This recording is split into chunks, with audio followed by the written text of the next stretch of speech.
أمنيا نظم أمن ولاية مستغانم ليلة أمس على مستوى الواجهة البحرية بسلاماندر ندوة صحفية أشرف عليها العميد الأول للشرطة رئيس أمن ولاية مستغانم سمير خلاصي، والتي كشف من خلالها عن أهم الإجراءات والتدابير المسطرة لهذه السنة. المراسلة لموسى بالعيدي بصوت نزيهة بالعيدي. بغية إيصال المعلومة إلى المواطن وتعزيز سبل الشراكة مع مختلف وسائل الإعلام، نظم أمن ولاية مستغانم ليلة البارحة ندوة صحفية على مستوى الواجهة البحرية سلاماندر.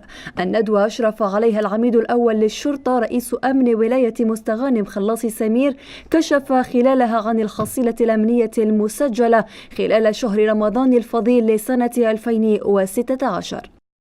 الهدف من هذا اللقاء وهو عرض حصيلة مجهودات ونشاطات مصالح أمن ولاية مستغانم خلال شهر رمضان المعظم 2016.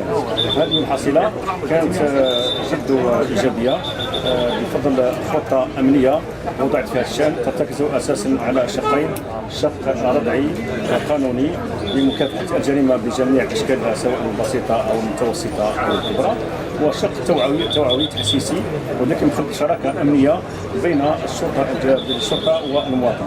هذه الشراكة الأمنية الهدف منها هو خلق وإرساء شعور بالأمن لدى المواطن، وهذا الشعور لمسناه نحن كمصالح أمنية بعد هذه المجهودات المضنية والتي كلت بخلق شراكة أمنية بين المواطن وشرطته.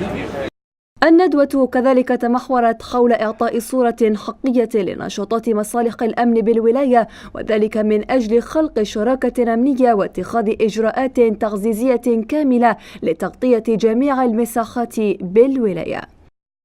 بالوسط المفتوح مع الجمهور والمواطن البسيط، وذلك من أجل فتح وإعطاء الصورة الحقيقية لنشاطات مصالح أمن ولاية مستغانم من أجل كما قلت سابقا من أجل خلق تواصل بين المواطن وشرطته، وأيضا خلق شراكة أمنية. الهدف منها هو إرساء شعور بالأمن للمواطن من خلال القيام بمجموعة من الأعمال الشرطية من أجل حماية المواطن وممتلكاته وحماية السلامة العمومية بصفة عامة.